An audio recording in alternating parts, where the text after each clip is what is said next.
Welcome to my channel. Subscribe, listen and enjoy my stories every day.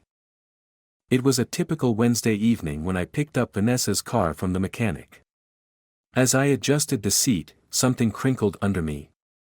Curiosity piqued, I reached down and pulled out 2 crumpled movie tickets dated for last night, a night she claimed she was visiting her friend in the suburbs.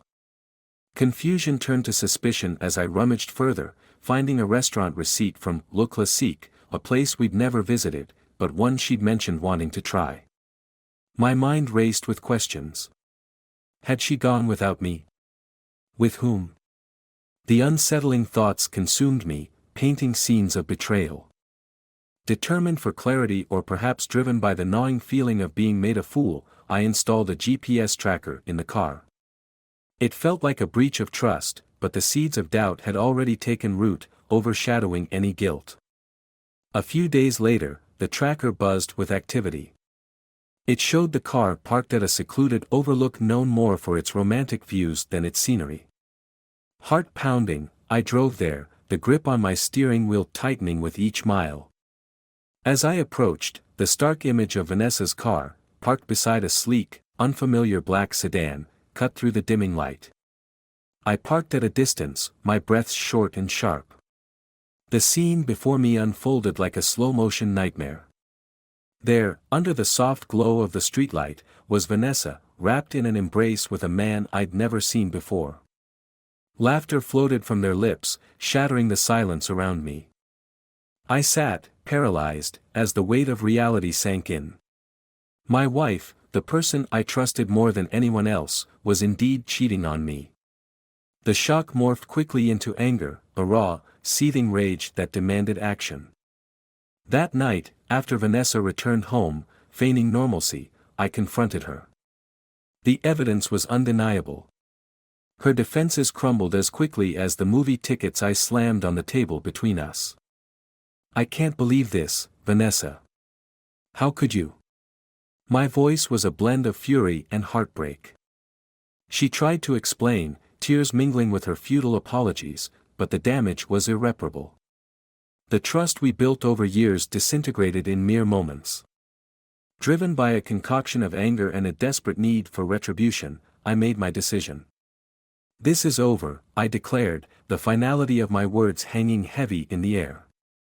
The divorce was swift, and our paths diverged forever, each step away from her a painful reminder of betrayal but also a step toward reclaiming my life. As I closed the door on what we once had, I vowed to move past the deception, though the scars of betrayal were likely to linger long after the ink on the divorce papers had dried. The road to recovery was uncertain, but necessary. This was just the beginning, and the full extent of Vanessa's deceit remained shrouded in mystery, waiting to be unraveled in the chapters to come. The raw sting of betrayal lingered as the sun peeked through my blinds the next morning. Despite my resolve to start anew, the curiosity about Vanessa's deception gnawed at me, pushing me to understand the full extent of her infidelity. I needed answers, not just for closure but to safeguard my future from further deceit. I started with the man from the overlook, the unknown variable in this equation. Using the partial license plate I had memorized, I searched through online databases, a task that felt both invasive and necessary. My breakthrough came when a match popped up, linked to an address not far from that romantic overlook. Fueled by a mix of dread and determination, I drove to the address. It was a modest townhouse in a quiet, leafy suburb. The black sedan from the other night sat in the driveway, an undeniable confirmation of my destination. I parked a block away, my heart hammering as I approached the house on foot. As I reached the door, I hesitated. Was I ready for this confrontation? Shaking off the doubt, I knocked firmly. The door swung open, and there he stood, the man who had turned my life upside down. He was tall, with a calm demeanor that did nothing to soothe my agitation. "Can I help you?" His voice was even, unaware of the storm he had brewed in my life. "I think you already have," I said sharply, holding up a photo I'd taken from the overlook. "Care to explain why you're with my wife?" His expression flickered with surprise, then settled into a resigned grimace. I was wondering when I'd face the music, he sighed, stepping aside to let me in. Come in. Let's talk. Inside, his living room was stark, functional. He motioned to a chair, but I remained standing, fueled by a restless energy. Start talking, I demanded, my voice low but firm. He exhaled, running a hand through his hair. I met Vanessa at a conference 6 months ago. It wasn't supposed to be anything serious. I didn't know she was married at first, and by the time I did, it was too late. We were involved. His words were like blows, each one landing with precision. Why? Why her? He shrugged helplessly. Sometimes, you don't choose who you connect with. I'm sorry you got hurt in this. His apology did nothing to quench the fire of betrayal. Sorry doesn't fix this. I left his house with a heavier heart, the pieces of the puzzle fitting together into a picture I loathed. The betrayal was deeper and more tangled than I had imagined. As I drove away, my mind raced, plotting my next steps. This wasn't just about confronting Vanessa or her lover, it was about reclaiming my dignity and ensuring no one else would endure such deception. Determined to expose their duplicity to the light, I considered my options. Legal routes? Public shaming? Or perhaps something more personal? Each thought was a step further down a path I never imagined I'd walk. Back home, I began documenting everything, messages, receipts, photos.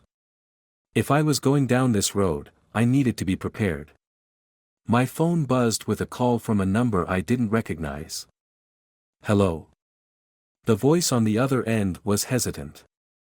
This is Lisa, Vanessa's friend. I think we need to talk. The plot was thickening, with each player revealing themselves, and the game of deception was far from over.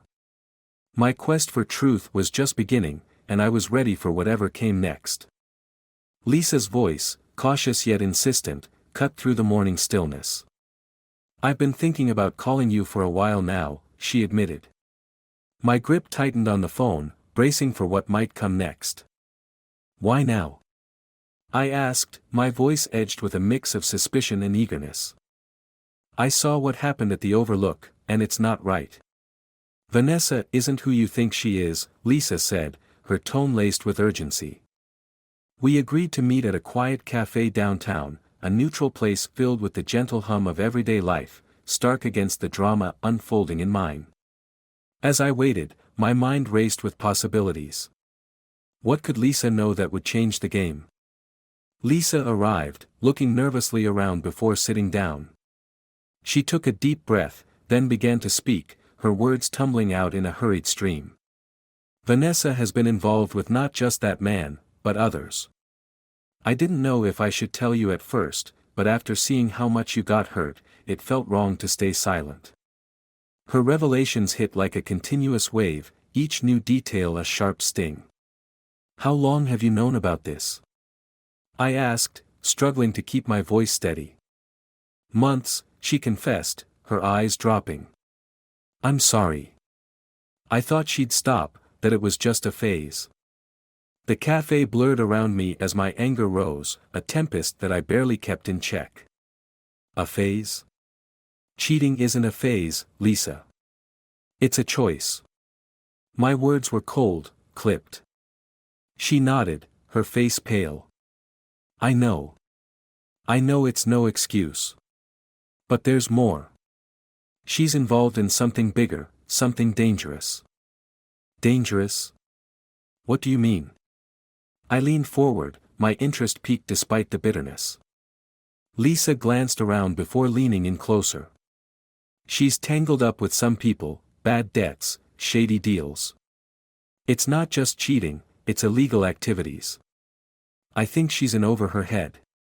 The complexity of Vanessa's deceit deepened, weaving a darker, more perilous narrative than I had imagined. My quest for retribution now took on a new angle, not just a personal betrayal, but exposing a web of lies that could be criminal. Thank you, Lisa, for telling me this. My words were measured, heavy with the weight of my next steps. As I left the cafe, my mind was set. I would gather all the evidence I could, surveillance, documents, anything that could prove Vanessa's deeper involvements. If she was not only unfaithful but also engaged in illegal activities, I needed to bring this to light, both for my own closure and for justice. The following days were a blur of activity. I contacted a private investigator and explained the situation, emphasizing the need for discretion and thoroughness. Together, we mapped out a plan to track Vanessa's movements and gather evidence of her liaisons and any illicit dealings. Each piece of evidence was a brick in the wall I was building against her, a fortress of facts that would shield me from further harm and expose her treachery to the world. The more I discovered, the less I recognized the woman I had married, her image distorted by layers of lies and danger. As I compiled the evidence, a plan formed. Not just a confrontation, but a calculated exposure of Vanessa's entire charade. The truth would come out, not just to punish her, but to free myself from the chains of her deception. This chapter of retribution was just setting the stage for a finale where every secret would be laid bare. My heart was hardened, prepared for the inevitable storm. This was about more than just a broken heart, it was about setting right a cascade of wrongs. The final confrontation was set against the backdrop of an impending storm, the dark clouds mirroring the turmoil within me. With the evidence meticulously compiled and the pieces in place, I was ready to shatter the facade that Vanessa had crafted so deceitfully. I arranged to meet her at our once shared home, a place now stripped of warmth, transformed into the stage for our final act. As she walked through the door, her face a mask of feigned innocence, I felt a cold detachment take over. "Vanessa," I began, my voice calm, betraying none of the storm inside. "We need to talk." She nodded, settling onto the sofa, her eyes cautious. "What's this about?" "It's about the truth," I said, stepping forward to hand her a folder, thick with photos, messages, and documents.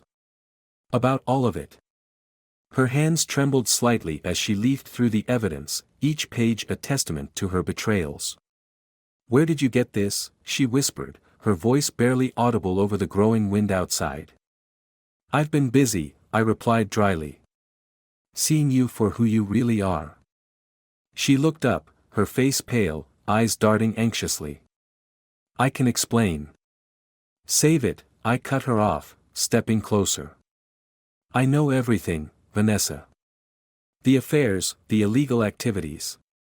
You're not just a cheater, you're a criminal." Her face crumpled, the reality of her exposure dawning on her. "You don't understand," I was going to stop. I needed. What? More excitement. More money. I scoffed. "No. What you need is to face the consequences." I revealed my phone, pressing a single button to dial. Within moments, the sound of sirens filled the air, approaching rapidly. Vanessa's eyes widened in terror. "You called the police?" she gasped, standing up in a panic. "Yes. And not just for the cheating. For everything." I watched as the fear took hold, her composure crumbling. "You played with fire, Vanessa. Now you get to burn." The officers arrived, their knocks on the door a punctuation to her plea. "Please, don't do this." "I'm sorry, I truly am." "Sorry doesn't change what you've done." My voice was cold, resolute as I opened the door to let the officers in. "She's all yours. You'll find everything detailed in there," I said, handing the lead officer the folder. As they read her rights and handcuffed her, Vanessa turned to me, tears streaming down her face. "I never meant to hurt you. I thought you'd never find out." "That was your mistake," I replied, my gaze unwavering. "Thinking I'd be blind forever." The officers led her away, her sobs a faint echo in the now empty house. Alone, I felt the weight of what had transpired. There was no joy in her downfall, no satisfaction in the retribution. There was only a hollow victory, bought at the cost of a broken heart and a shattered trust. But it was over. The lies, the deceit, the double life, all exposed to the unforgiving light of truth. As the door closed behind her, I knew this was the end. Our paths would never cross again, the chasm between us was too wide, filled with the debris of our ruined marriage. I turned away, a sense of finality settling over me. The storm outside had broken, rain washing over the world, as if cleansing it of the sordid tale that had just concluded. Inside, I was left to rebuild, to find a way forward from the ruins of the past. The deception was over, and so were we, forever parted by the hatred of betrayal and the ruthless justice that followed. The end of our story was written in the silence of the empty rooms, a stark reminder of the cost of deceit.